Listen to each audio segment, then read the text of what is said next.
The cursor hovered over my personal server profile for exactly 3 seconds before he clicked delete. Bradley. Sinclair did not even look at me when he did it. He just kept that smug, self-satisfied grin plastered across his face while the confirmation dialogue flashed on his screen. "You do not own this code," he said, his voice dripping with the kind of academic condescension that only expensive East Coast universities seem to produce. The server icon on his monitor blinked once, twice, then vanished. That was the exact moment when everything went dark. Every monitor in the building flickered to black. The constant, comforting hum of the servers in the adjacent room stuttered, coughed, and died. Someone down the hall let out a startled scream. Bradley's face went from smug arrogance to ghost white in under 2 seconds. And me? I closed my laptop, slid it slowly into my leather bag, and smiled. The entire corporate database had just erased itself. Before anyone in the room could process what was happening, I was already standing, my messenger bag draped over my shoulder, walking toward the exit like I had just finished a regular, uneventful Friday. Behind me, chaos erupted in waves. Voices overlapped in panic, phones began to ring off their hooks, and someone down the corridor was already yelling about backup protocols. Bradley sat frozen at his desk, his mouse clicking frantically at a screen that showed nothing but a brutal database error message in red text. I did not look back. I had given 15 years of my life to Apex Health Systems, a mid-sized technology firm in Portland that specialized in database management for healthcare providers. 15 years of late nights, weekend emergency calls, and building a system from the ground up that actually worked. My roots were not in Silicon Valley mansions or legacy tech money. I grew up in a split-level ranch in Beaverton, where my father fixed cars in the driveway and my mother managed the books for 3 local businesses on a kitchen table covered in receipts and coffee rings. They taught me how to solve problems that nobody else wanted to touch, and how to remember what it felt like to need someone to give a damn. That second lesson mattered more than people thought. Empathy is not a weakness in technology. It is architecture. It is understanding that the code you write at 2 o'clock in the morning affects the nurse pulling a patient record at 2 o'clock in the afternoon. It is remembering that servers are not just metal boxes. They are critical infrastructure for human beings trying to do their jobs. Bradley Sinclair never learned that lesson. He arrived on a rainy Monday morning in October, carrying a polished titanium briefcase and wearing a suit that cost more than my first car. The executive team introduced him as our new Director of Technology Operations, a title that apparently meant he was authorized to supervise everything I had built without understanding any of it. His resume sparkled with gold-plated credentials. He was a Massachusetts Institute of Technology graduate, had spent 3 years at a Bay Area startup that got acquired, and had worked 2 years consulting for firms that paid obscene rates for mediocre advice. He possessed the absolute confidence of someone who had never actually broken anything important enough to learn from his mistakes. I knew we were in deep trouble during his very first team meeting. "I have reviewed the current infrastructure," Bradley announced, not bothering with pleasantries or introductions. He pulled up a slide deck full of buzzwords and consulting frameworks that had absolutely nothing to do with our actual systems. "Frankly, what I am seeing is inefficiency, redundancy, and a complete lack of modern DevOps principles." He said DevOps principles like it was a magic spell that could solve all of our problems. Liam, one of our senior developers who had been with us for 6 years, raised his hand. "The current architecture has 99.97% uptime over 5 years, he explained. "The redundancy is intentional. Healthcare data cannot go down under any circumstances." Bradley's smile did not reach his eyes. "Uptime is fine," he said, "but efficiency matters more. We need to streamline cut costs and modernize the stack." I should have said something then. I should have pushed back. But 15 years in technology had taught me to pick my battles, and I figured Bradley would crash into reality soon enough on his own. I was right about the crash, but I was terribly wrong about the timeline.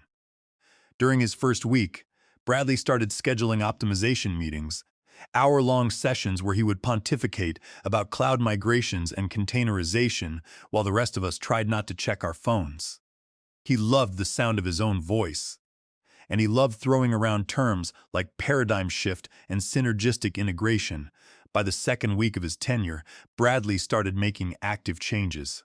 They were small things at first, like adjusting monitoring thresholds without consulting the engineering team, or reassigning tickets based on what he thought was important rather than actual system priority. He started sending emails at 11 o'clock at night, demanding status updates on projects that had already been completed and documented. By the third week, he had started targeting me specifically. It began with a meeting request that landed in my inbox on a Wednesday. The subject line was brief: infrastructure review of Rowena's projects. There was no agenda, no context, just a mandatory calendar invite for 4 o'clock in the afternoon on a Friday. It was the universal corporate time slot for conversations that were never going to be pleasant. I showed up to the meeting prepared. I brought extensive printouts of our system architecture, performance metrics, and incident reports showing our long-term stability. Bradley sat behind his new desk, which he had already redecorated with minimalist furniture and a standing desk he never actually used. His laptop was angled so I could not see the screen. "Rowena," he started, not bothering with small talk. "I have been digging into the server architecture, and I am concerned about what I am finding." "Concerned how?" I asked, keeping my voice calm. He spun his laptop around to face me. On the screen was a directory tree of our primary server infrastructure, with one specific folder highlighted in yellow: Raw Personal. It was my personal workspace on the server. Every developer at the company had one, a dedicated space for scripts, custom tools, and automation that made our daily jobs easier, but was not officially part of the production environment. Mine was more extensive than most because I had been there longer and built more tools to keep the system running. But it was all documented, all backed up, and all approved by the previous director of technology. "This," Bradley said, tapping the screen with a manicured finger, "is a security risk. Personal directories on company servers filled with unaudited code. For all I know, you could be running anything in here." The implication was clear. He thought I was doing something underhanded. I kept my voice level and controlled. "That folder contains automation scripts, monitoring tools, and utility programs I have developed over the last 15 years, I explained. "Everything is documented in the internal company wiki. The previous management approved it. Most of those tools are integrated into our daily operations." "Integrated how?" he asked, raising an eyebrow. "Database maintenance scripts? Automated backup verification and system health monitoring," I said. He held up a hand to stop me. "I will need a full audit, documentation of everything in that directory, a justification for why it needs to exist, and a migration plan for anything production critical." The translation was simple. He wanted me to spend weeks documenting things that already worked perfectly so he could justify deleting them anyway. I spent the next 2 weeks compiling detailed documentation that Bradley never read. Every single email I sent him with updates bounced back with one-line automated responses. "Received, under review, we will discuss later." Meanwhile, he was making much bigger and more dangerous changes to our department. He fired Karen from infrastructure support, a dedicated worker who had been with the company for 22 years, and replaced her with a cheap contractor who had never worked in the healthcare sector. He canceled our external monitoring service subscription to cut costs, and then acted surprised when we missed a minor outage because nobody saw the alerts. He pushed a streamlining initiative that mostly involved deleting comments from code because he claimed they cluttered the files. The team started hemorrhaging people. Liam put in his 2 weeks' notice, followed by Ashley, and then both of the junior developers who had just finished onboarding. I should have left too. My resume was strong enough to land interviews anywhere in the city. But there was something about abandoning the systems I had built, systems that real healthcare providers and patients depended on, that felt like leaving a child in a burning building. So I stayed, and I documented, and I watched Bradley dismantle 15 years of careful engineering work with the confidence of someone who had never actually had to fix anything. The breaking point came on a cold Thursday in November. I was in the physical server room running a routine hardware check on our on-premise infrastructure. The door opened behind me, and Bradley walked in, followed by two people in sharp suits whom I did not recognize. "Rowena," Bradley said. "These are auditors from corporate. They are here to review our security compliance." This was news to me. Nobody had mentioned an audit. "I scheduled it last week, sent an email," Bradley lied. I checked my phone right there. There was nothing. One of the auditors, a thin man with wireframe glasses, stepped forward. "We need access to all server directories, including personal workspaces, to verify compliance with corporate data policies." I unlocked my workstation and stepped aside. "Everything is documented, and the access logs are clean. You will not find any issues." The audit took 3 hours, and they found absolutely nothing. When they finished, the auditor nodded at Bradley and said, "All clear, no violations." Bradley's jaw tightened. He had been hoping for ammunition to use against me. After the auditors left, he cornered me in the hallway. "Just because you passed the audit does not mean that directory stays," he sneered. "It is non-standard. It is a security risk, and I want it gone." "Those tools are integrated," I warned. "Deleting them will break automated processes. Then rebuild them in the official repositories," he replied. "They are already there," I said. "You would know that if you had read my emails." His face flushed.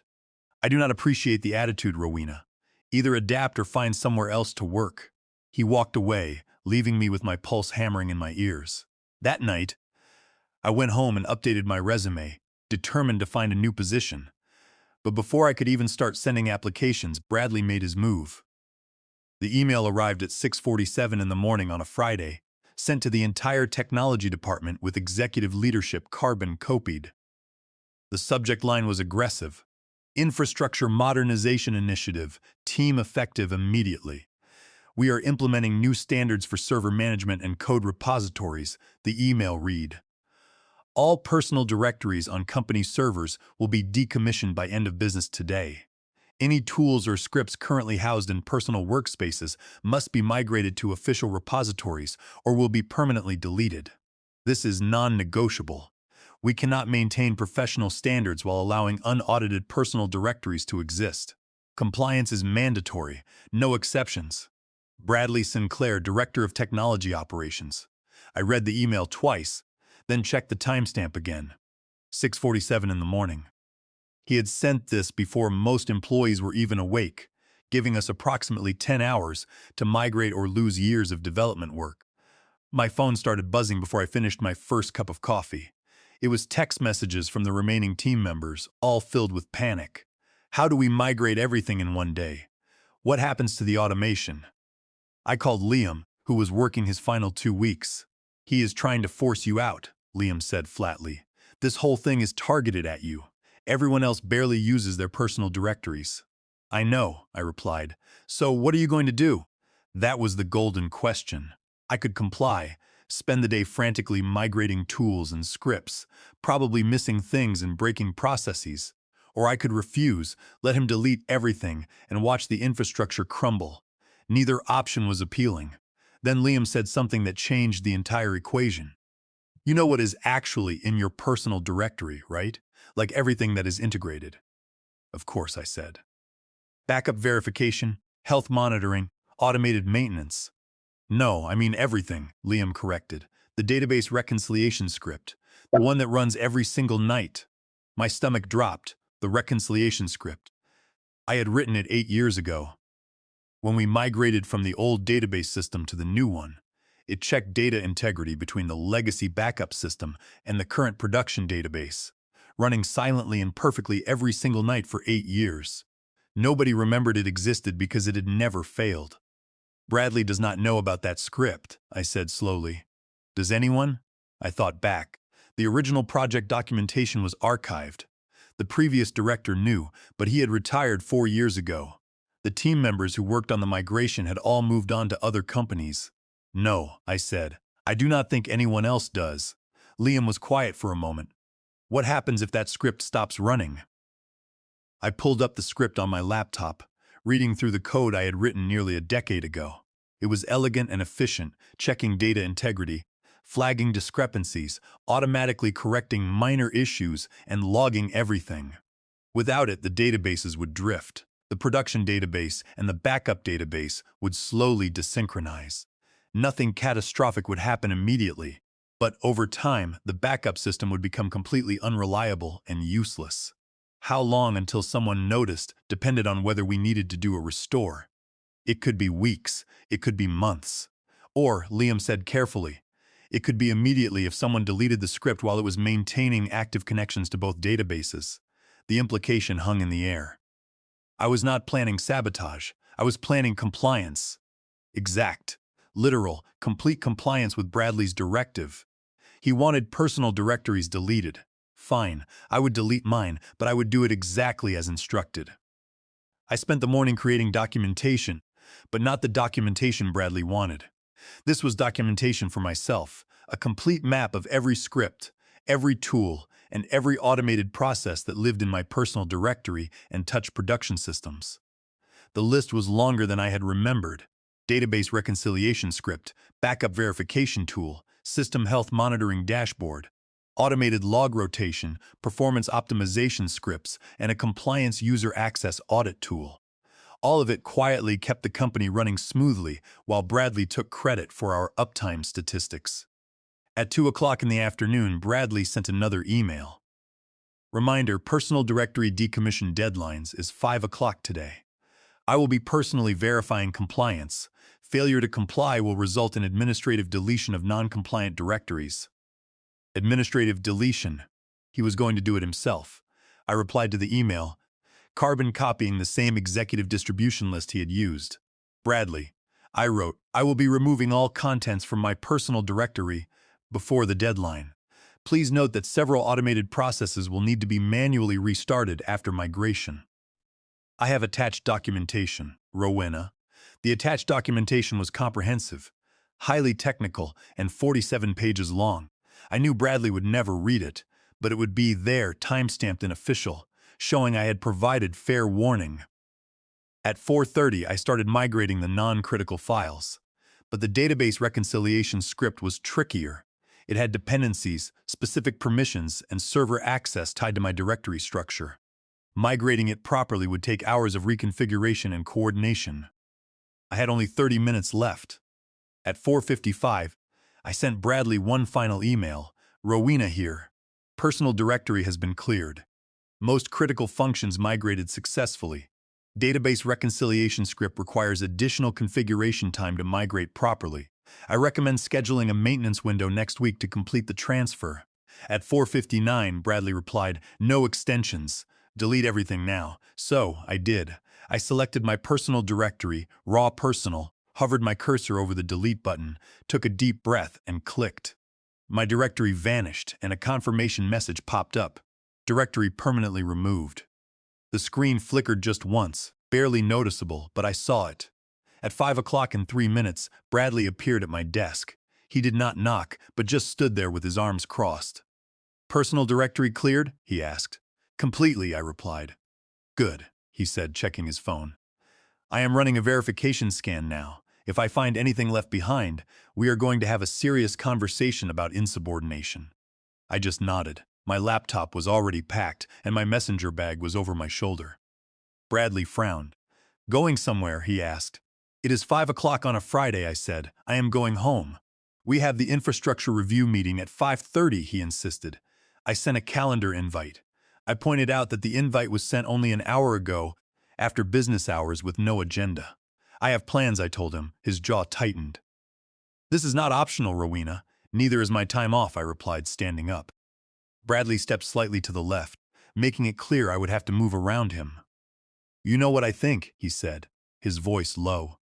I think you have been coasting for years, built a little kingdom here, made yourself indispensable with your custom tools, and now you are upset that someone is finally holding you accountable. The anger that had been simmering for weeks crystallized into something cold and precise. You want to know what I think, Bradley? I said. I think you are so desperate to prove you are worth the salary they are paying you that you cannot tell the difference between optimization and destruction. I think you have never actually built anything that mattered, so you do not understand what it takes to maintain it. And I think that was when the first monitor went dark. A workstation 3 desks down flickered and displayed a database connection error. Then another monitor went dark, and then another. Bradley's phone started ringing, then the desk phone near the conference room. The overhead lights flickered. Bradley stared at his phone, the color draining from his face. "What the hell?" he muttered. My phone buzzed with a text from Liam. "Database just went offline. All of it. What did you do?" I had not done anything. Technically, I had just deleted my personal directory exactly as instructed. The fact that my personal directory contained the script that maintained active database connections and that forcibly deleting those active connections caused the reconciliation process to fail catastrophically, triggering a safety protocol that shut down database access to prevent corruption, was just unfortunate timing. Bradley was already running toward the server room. I followed him, bag still over my shoulder. Because this was about to get interesting, the server room was in absolute chaos. Monitors were displaying error messages in cascading red text. The senior database administrator, Peter, who had been with the company even longer than me, was typing frantically, sweat bead on his forehead. "What happened?" Bradley demanded. Peter did not look up. "Database reconciliation process crashed hard," he said. "It triggered an emergency shutdown to prevent corruption. I am trying to restart it, but something is wrong with the backup connections." "How long until it is fixed?" Bradley asked.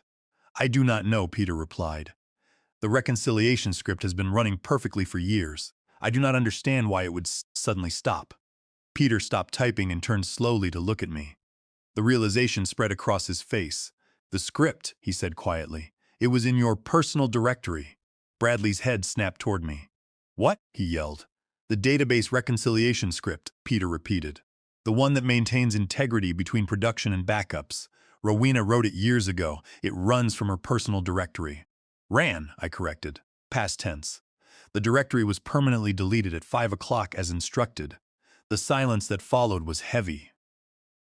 Bradley's face went through several colors before settling on a shade of deep purple. "You deleted a critical production script?" he shouted. "Without authorization? Without migration? You just deleted it?" I pulled out my phone, calmly opened my email, and showed him the screen. "I sent you 3 emails about the database reconciliation script, documenting that it needed proper migration time," I said. "You replied, and I quote, 'No extensions. Delete everything now.'" "I did not know it was critical infrastructure," Bradley stammered, his hand trembling as he read the email chain. "It was in the documentation I sent," I replied. "Page 17, Section 4, Database Reconciliation and Integrity Maintenance." "I cannot read 47 pages of technical documentation in one afternoon," he argued. "Then maybe you should not have given us only one afternoon to decommission 15 years of infrastructure," I said. Peter had stopped trying to fix the database and was now watching the exchange. Bradley thrust my phone back at me. "Fix it right now," he demanded. "Restore the script and get the database back online." "I cannot," I said. "The directory was permanently deleted. The script is gone. Restoring it means rebuilding it from scratch, reconfiguring permissions, and testing everything. That is a week of work minimum." "We do not have a week," Bradley panicked. "We have healthcare clients expecting 24/7 access to patient records." I adjusted my bag. "Then I suggest you contact the backup recovery team." "You are not leaving," Bradley ordered. "You caused this mess. You are going to fix it." "Actually," I said, keeping my voice level, "you caused this mess when you ordered me to delete critical infrastructure without proper planning. I followed your direct order, which you put in writing and sent to executive leadership." Bradley looked like he wanted to strangle me. "This is sabotage," he hissed. "This is compliance," I replied. "I warned you in writing, and you chose not to read it. I explained that under the Warren Act regulations and basic corporate policy, attempting to discipline an employee for following written management directives during an active system migration would be completely void ab initio." Petter cleared his throat. "The database is still down," he reminded us. "We need to fix this." "Rowena fixes this right now," Bradley snapped, "or she is fired." I smiled. "Fire me then," I said. "But you should know that rebuilding the reconciliation script from scratch requires intimate knowledge of both the current database architecture and the legacy system it replaced. I am the only person left who has that knowledge." "Fire me, and you will be hiring outside consultants at 3 times my salary to spend 6 months figuring out what I could fix in a week." Bradley's phone rang, and the voice on the other end was loud enough to hear. It was executive-level angry. "I understand, sir," Bradley whispered. "We are addressing the situation now." He hung up and looked at me. "How long to fix it?" he asked through gritted teeth. "If I start now, work through the weekend, and everything goes perfectly, I can have the database back online by Monday morning," I said. "But I will need a few terms met first in writing." "What terms?" he asked. "First, a formal written acknowledgement sent to executive leadership stating that this outage resulted from your directive to delete infrastructure without proper migration planning," I said. "Absolutely not," he refused. "Then good luck with the consultants," I said, turning to leave. "Wait," Bradley cracked. "What else?" "Second, full restoration of my administrative access with no restrictions or oversight," I demanded. "Fine," he muttered. "Third, a written agreement of no retaliation, no write-ups, and no disciplinary action," I said. He agreed. "One more thing," I added. "When this is resolved, I want a written recommendation from executive leadership, glowing, for my next job. Because after this weekend, I am done." Bradley actually laughed. "You are quitting?" "The moment the database is stable, I am giving my professional 2 weeks' notice," I said. "I am not staying in an environment where management deletes critical infrastructure to win a power play." He wanted to argue, but 3 more phones were ringing, and the weight of consequences was settling on his shoulders. "Fine," he said. "Just fix it." I set my bag down and pulled out my laptop.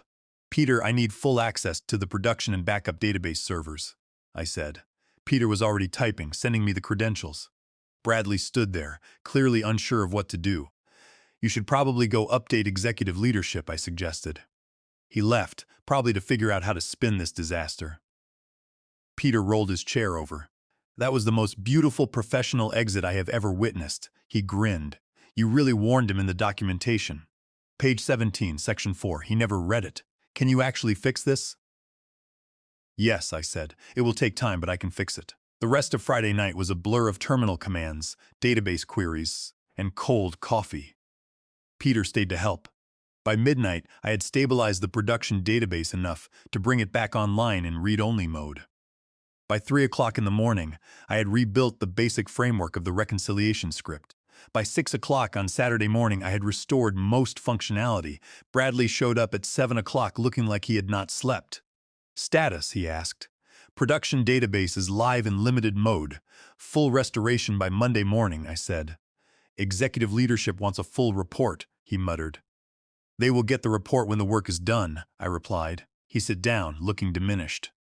"I screwed up," he admitted. "I thought I was fixing inefficiencies, modernizing.